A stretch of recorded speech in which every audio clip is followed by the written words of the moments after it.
ma'am.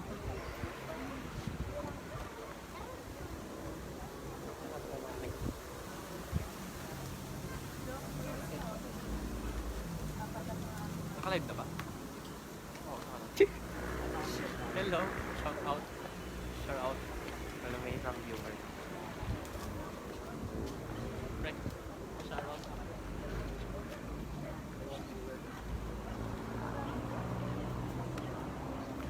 Against the light. Wala naman tayong ilaw eh. Lagyan mo ng flash. Pag bulag-galawin.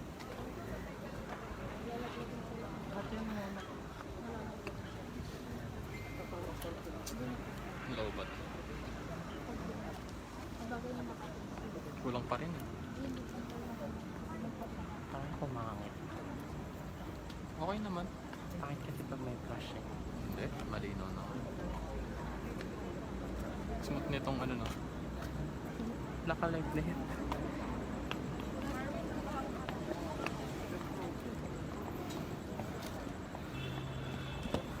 Mga kalaglag siya.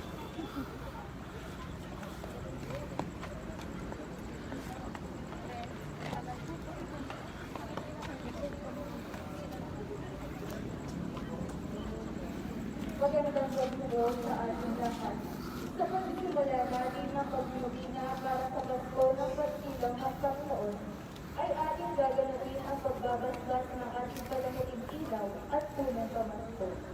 Sa pagsindi ng mga ito, pinapahiwatig natin na malapit ang sumapit ang araw ng Pasko. Sa pamamagitan ng seremonyas na ito, nais natin ipakayag sa lahat na ang mundong binalot ng dilim ay nililiwanagan ng Diyos ang kanilang naliwanag ni Kristo, nang siya ay nagkatawang tao at patuloy na naglilingin sa pananatili ng kanyang banal na Espiritu.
Ang nagsindi nitong ilaw, walang iba kundi ikaw.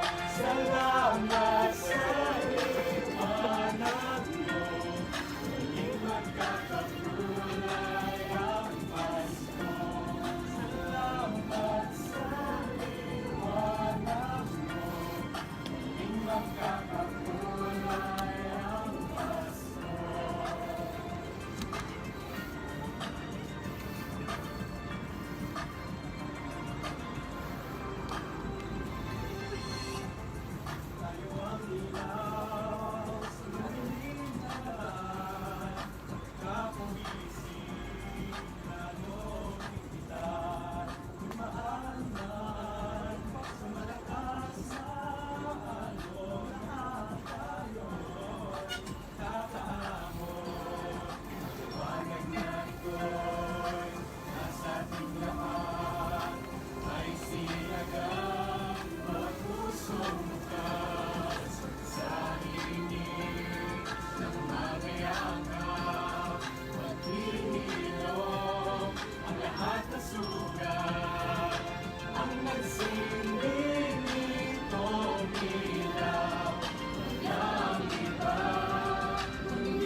magkakakulay ang Pasko.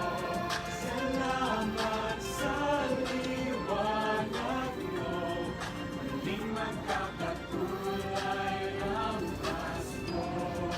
Isa ang pag-aasahan, kahit kanino man. Dahil ikaw mo, dahil ikaw mo, dahil ikaw mo, ang sarap Pasko.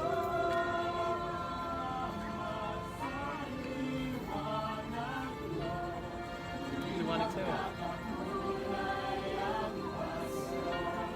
Salamat sa liwanag mo, muling magkakakulay ang Pasko. Ang nagsilid nitong ilaw, walang iba kundi ikaw. Salamat sa liwanag mo, muling magkakakulay ang Pasko. Ang nagsilid nitong ilaw, walang iba kundi ikaw. Salamat sa liwanag mo, muling magkakakulay ang Pasko. Ang nagsilid nitong ilaw, walang iba kundi ikaw. Salamat sa liwanag mo, muling magkakakulay ang Pasko. Ikaw bro, dahil ikaw bro, dahil ikaw bro, ang sarap Pasko.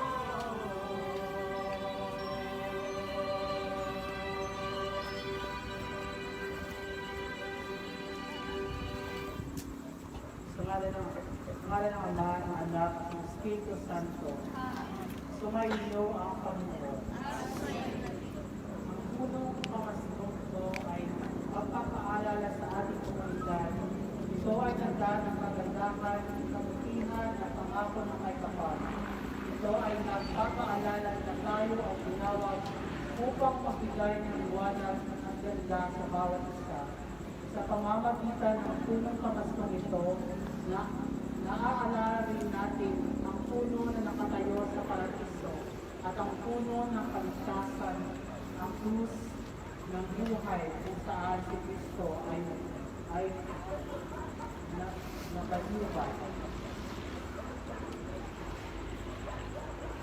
Pagbasa mula sa sila, nagustuhan ang sabi ng pag-ibig.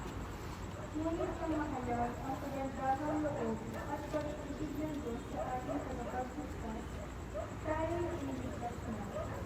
Natamo natin ito, hindi galing sa ating mabuting gawa, hindi sa kanyang habang sa atin. Naligtas tayo at ipinanganak na muli sa Espiritu Santo, na siyang linis at nagbigay ng bagong buhay sa atin. Sa pamamagitan ng ating tagapagligtas na si Yesu Cristo. Ibinubuhos sa ating ng Diyos ang Espiritu Santo upang tayo paganahin ng kanyang pag-ibig at pagpangasin ng buhay na ating pinakasama. Ang salita ng Diyos.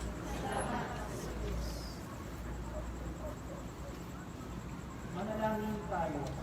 O Diyos na lumikha sa lahat, sinasasalamatan ka namin sa punong pamaskong ito at sa kanyang kagandahan. Ito ay nagpapaalala ng pangako ng buhay. Basbasan mo kami lahat na nagdiliwa ngayon. Sa liwanag ng punong pamaskong ito, kami ay naghihintay ng muling pagbalik ni Yesu Cristo at sa walang hanggang katarungan at kapayapaang idudulot niya. Ikaw ang aming Panginoong Diyos na nabubuhay at naghahari ngayon at magpakailanman.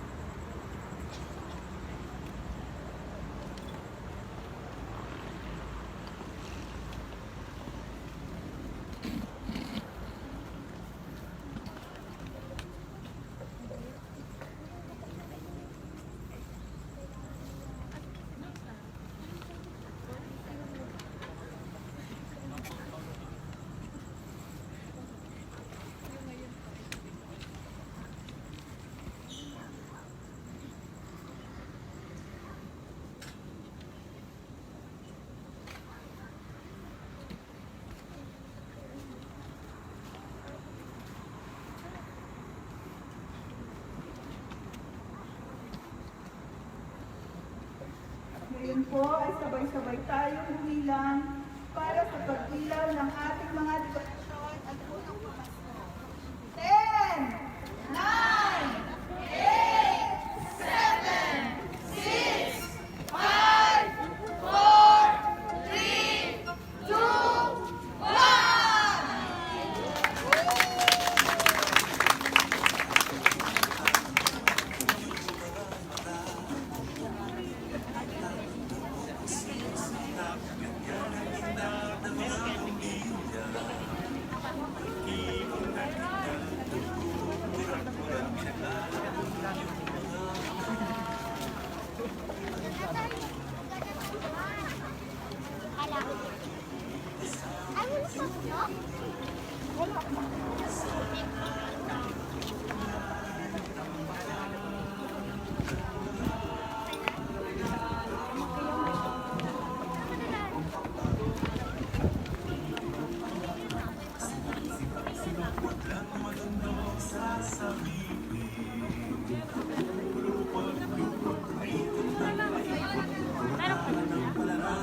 Wala lang kasi browser ng pang 15. Ilan ba yung minute mo? Nasaan yung isa? Bigyan mo.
Magandang gabi po sa ating lahat. Isama po natin sa ating panalangin ang pasasalamat ni Teresa Soler and family at para sa kaluluwa ni Dr. Cadillo. Bilang panimula po ng ating misa, magsitabi po ang kakatawisin ng pambungad na awit.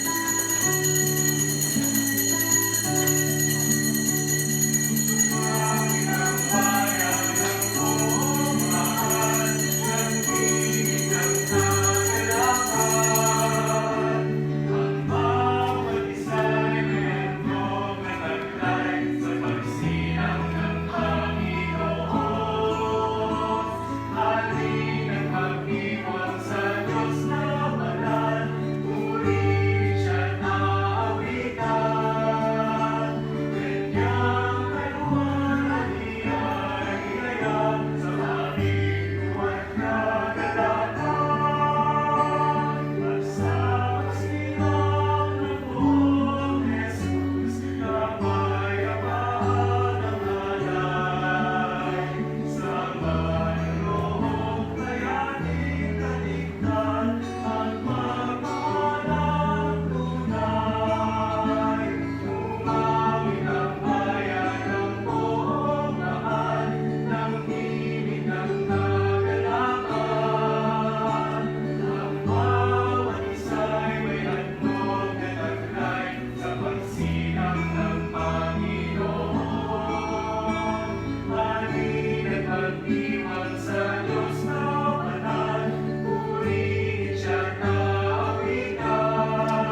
Sa ngalan ng Ama, ng Anak, at ng Espiritu Santo. Amen. Sumainyo ang Panginoon. At sumayo rin.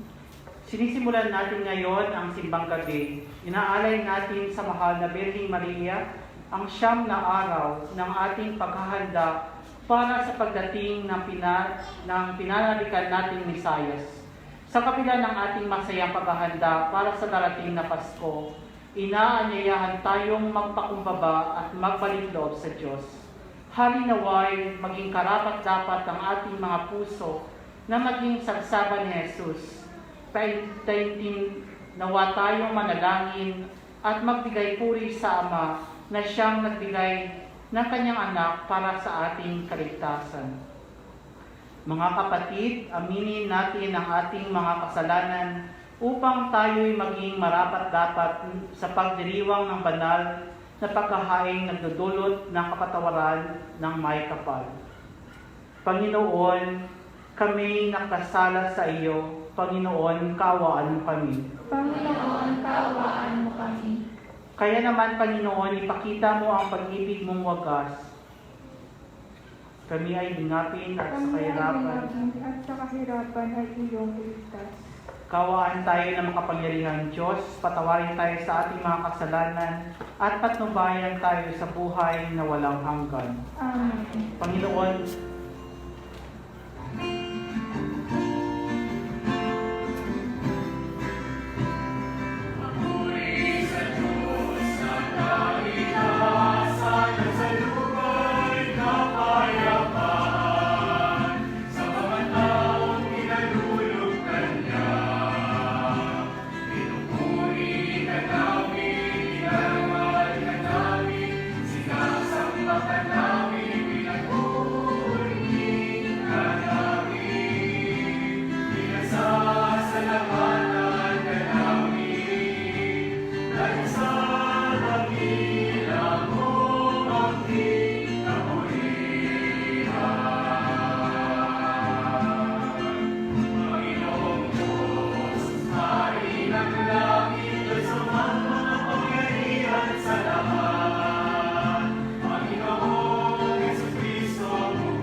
manalangin tayo. Ama naming makapangyarihan, niloob mo ang iyong salita na ipinalita ng anghel ay maging taong totoo na sa sinapupunan ng mahal na Birhen. Ipagkaloob mong kaming sumasampalatayang siya'y ina ng Diyos, ay matulungan niyang dumalangin sa iyo sa pamamagitan ng Kristo kasama ng Espiritu Santo magpasawalang hanggan. Amen. Magsuko po ang lahat at makinig sa paghayag ng salita ng Diyos. Sa unang pagbasa, ipinahahayag ni Iya na ang Panginoong makapangyarihan sa lahat ang magbibigay ng tagumpay, kaginhawaan at kadakilaan ng kanyang bayan. Pagbasa mula sa aklat ni Propeta Isaías. Ako ang Panginoon. Ako lamang ang Diyos at wala nang iba. Ako ang lumikha ng dilim at liwanag.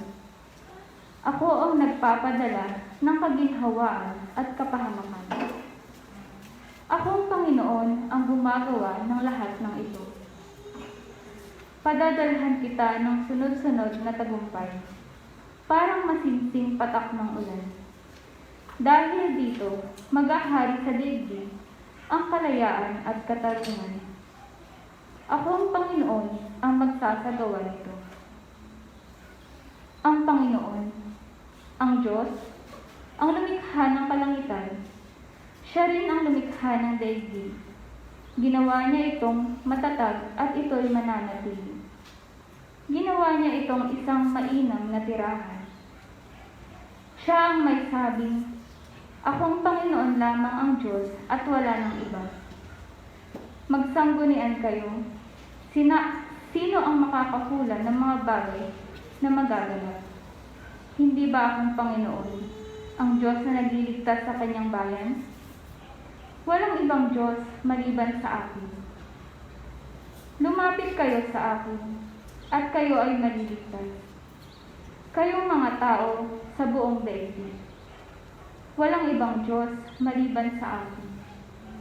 Ako ay tapat sa aking pangako at di magbabago. At tutuparin ko ang aking mga pangako. Lahat ng tao ay luluhod sa aking harapan. At mangangakong sila'y magtatapat sa akin.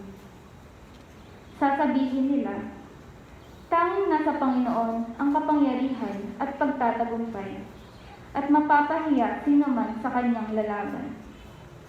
Ngunit ang lahi ng bansang Israel ay magtatagumpay, matatamo nila ang kadakilaan.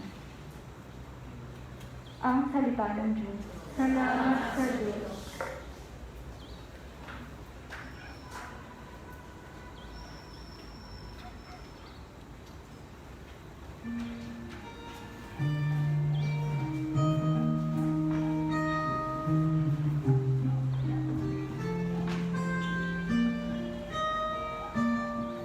Pag-ibig mo'y ipakita, itas kami sa lusan. Pag-ibig mo'y ipakita, itas kami sa lusan.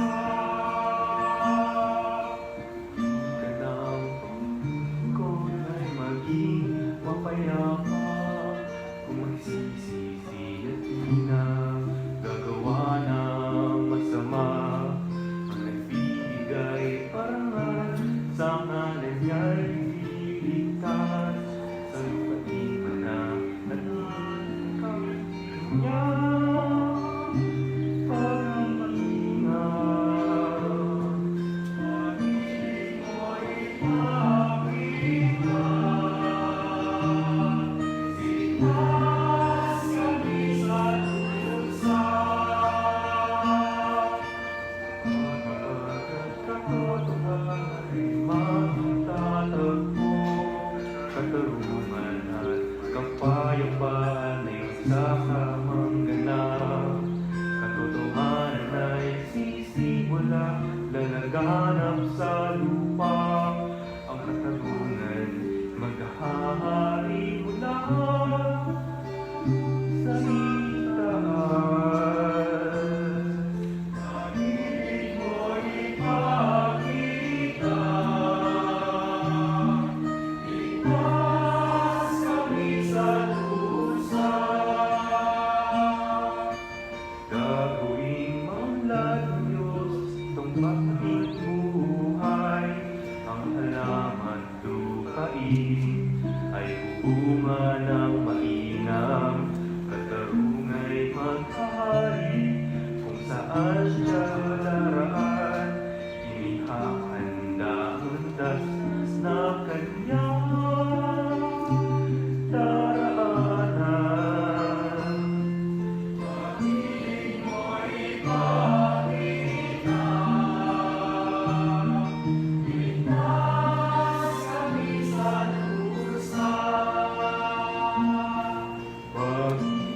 mo ipakita. Itaas ang isa't pusa. Magsitayo.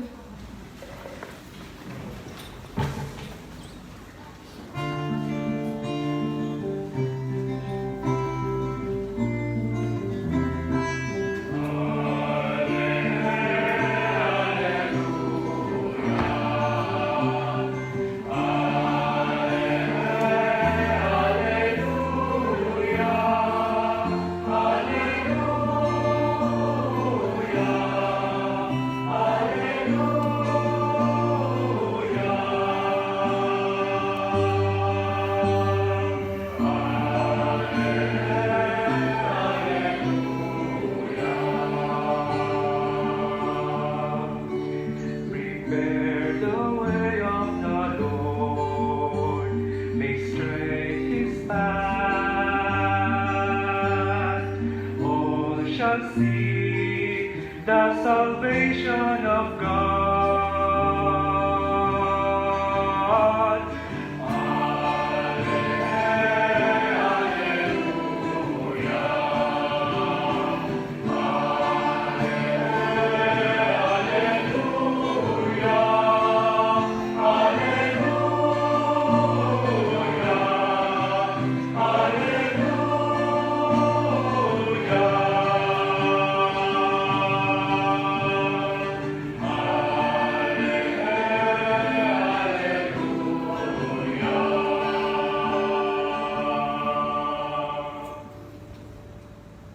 Sumainyo ang Panginoon. Ang mabuting balita ng Panginoon ayon kay San Lucas. Puri sa iyo, Panginoon. Noong panahong iyon, tinawag ni Juan ang dalawa sa kanyang mga alagad at pinapapunta sa Panginoon upang itanong, "Kayo po ba ang parang ito o maghihintay pa kami ng iba?" Pagdating nila kay Jesus, ay kanilang sinabi, "Pinapaparito po kami ni Juan Bautista at ipinatatanong kung kayo ang paririto o maghihintay pa kami ng iba." Nang mga sandaling yaon ay maraming pinagaling si Jesus, mga pinahihirapan ng karamdaman at mga inaalihan ng masamang espiritu. Ipinagkaloob niyang makakita ang mga bulag. Sinabi niya sa kanila pagkatapos, "Bumalik kayo kay Juan at sabihin ang inyong nakikita at narinig.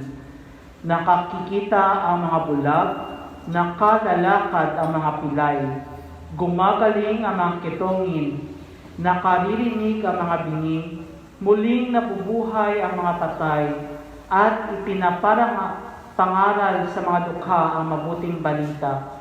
Mapalad ang taong hindi nag-aalinlangan sa akin." Ang mabuting balita ng Panginoon. Puri ka namin, Panginoong Hesukristo.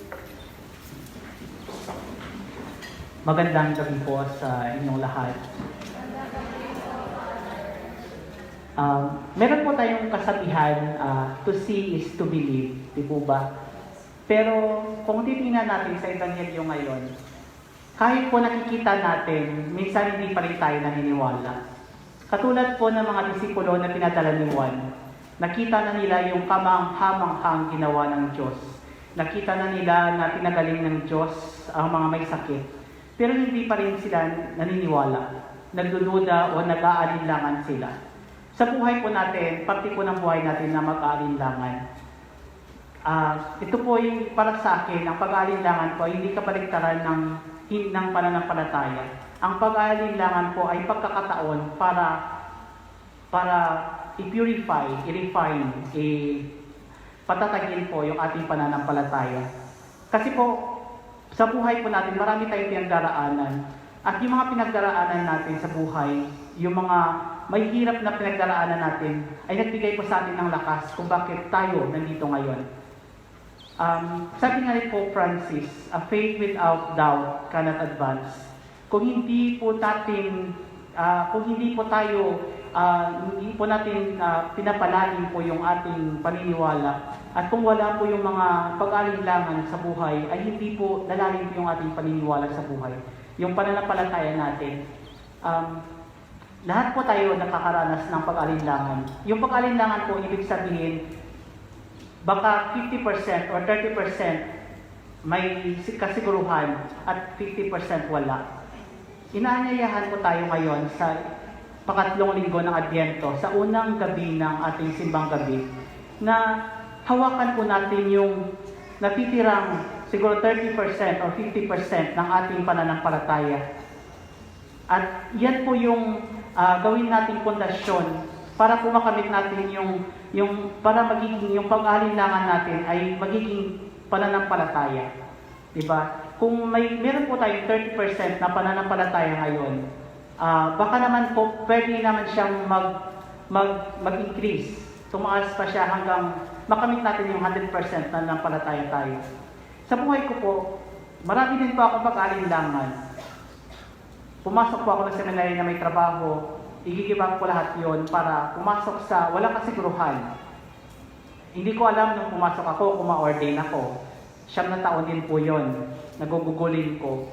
Hihinto sa trabaho, iiwan yung pamilya. Hindi pa ako sure doon. Pinadala pa ako sa Pakistan, hindi rin po ako sure kung makakasurvive ako.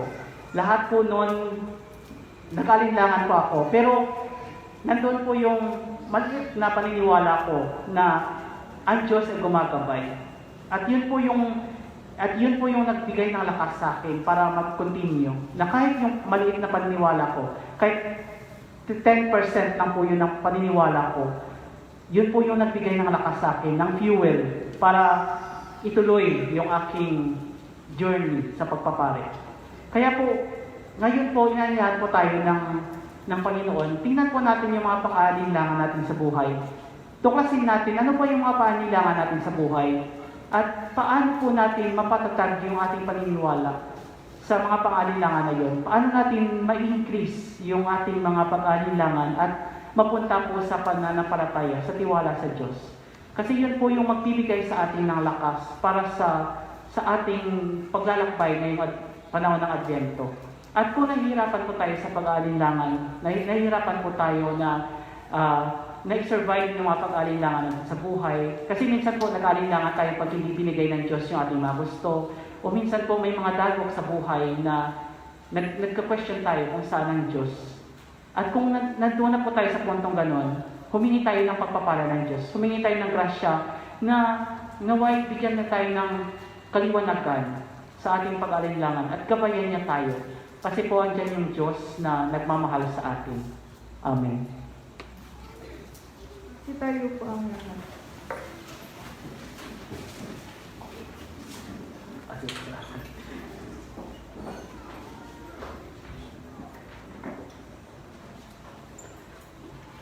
Ama naming lumikha, ang mga alay naming nagkahain sa iyong dambana ay masalaminawa namin ang aming buhay, ang liwanag ni Jesus, upang magsilbi kaming magniningning sa ilawan para sa mundo. Bilang makabagong Juan Bautista ng aming panahon, buong puso kaming dumadalangin. Ang ating pong tugon, Panginoon, liwanagan mo kami. Panginoon, liwanagan mo kami.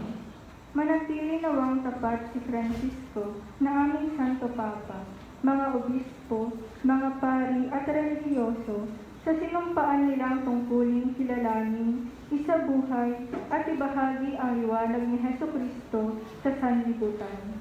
Manalangin tayo. Panginoon, liwanagan mo kami. Mapuspos nawa ng liwanag ng Kapaskuhan ang mga namumuno sa aming bayan upang matugunan at maisagaw ang mga pangkapayapaan at kapakanan ng bawat mamamayan.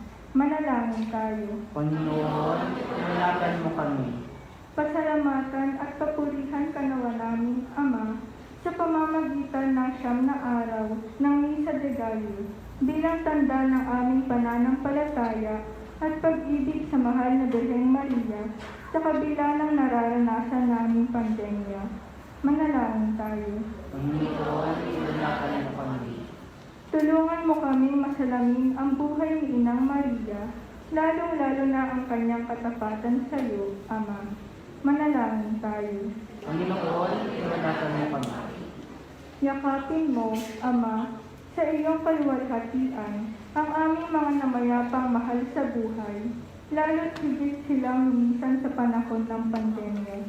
Manalangin tayo. Panginoon, inanakan mo kami.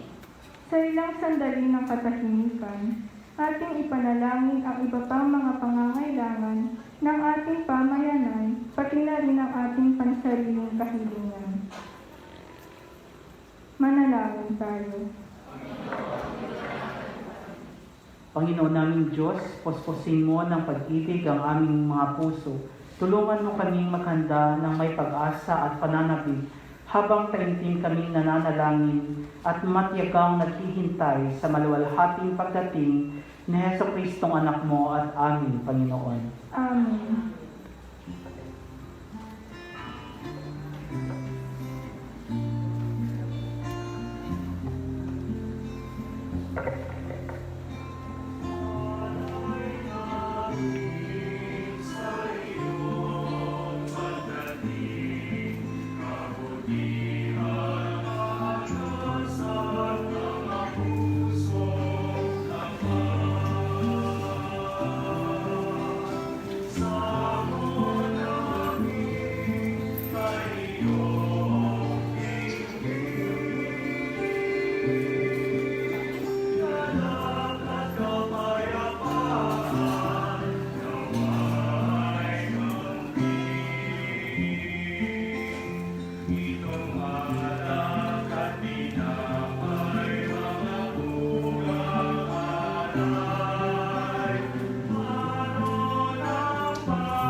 Magsitayo po ang lahat.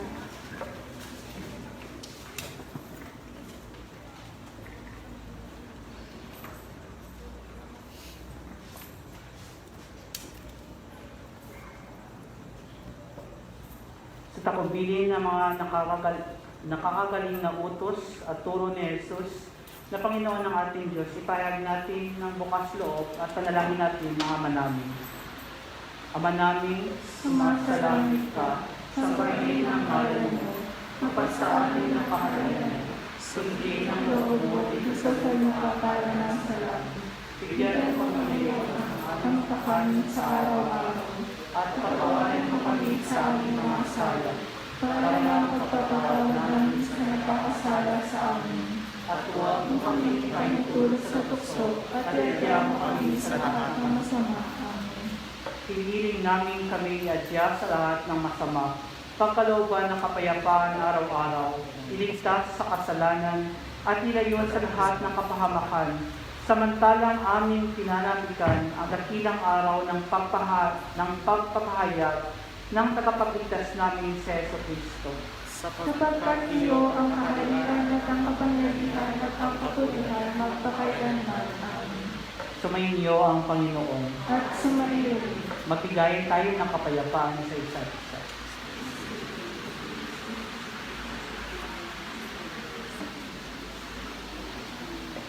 Kordero ng Diyos, aalis na mga kasalanan ng sanlibutan, maawa ka sa amin. Kordero ng Diyos na nag-aalis ng mga kasalanan ng sanlibutan, maawa ka sa amin. Kordero ng Diyos na nag-aalis ng mga kasalanan ng sanlibutan, ipagkaloob mo sa amin ang kapayapaan. Narito si Jesus, ang kordero ng Diyos, na nag-aalis ng mga kasalanan ng sanlibutan, mapalad tayong inaanyayahan sa kanyang piging. Panginoon, hindi ako karapat-dapat na magpatuloy sa iyo, ngunit sa isang salita mo lamang ay gagaling na ako.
Magsitayo po ang lahat.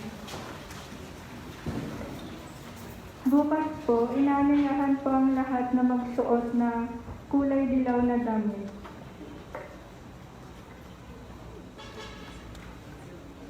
Manalangin tayo. Ama naming mapagmahal, sa pinagsaluhan naming banal na pakikinabang, ang aming nawang pag-ibig ay lalong madagdagan na ginawa namin sa pag-aalala ng anak mong mahal na nag-utos si pagdiwang ang huling hapunan sa pamamagitan ni Kristo kasama ng Espiritu Santo magpasawalang hanggan. Amen. Sumainyo ang Panginoon. At sumayo. At pagpalain nawa tayo ng makapangyarihan Diyos, ang Ama, ang Anak at ng Espiritu Santo. Amen. Tapos na po ang ating misa, humayo kayong taglay ang pag-ibig upang ang Diyos ay mahalin at paglingkuran. Salamat sa Diyos.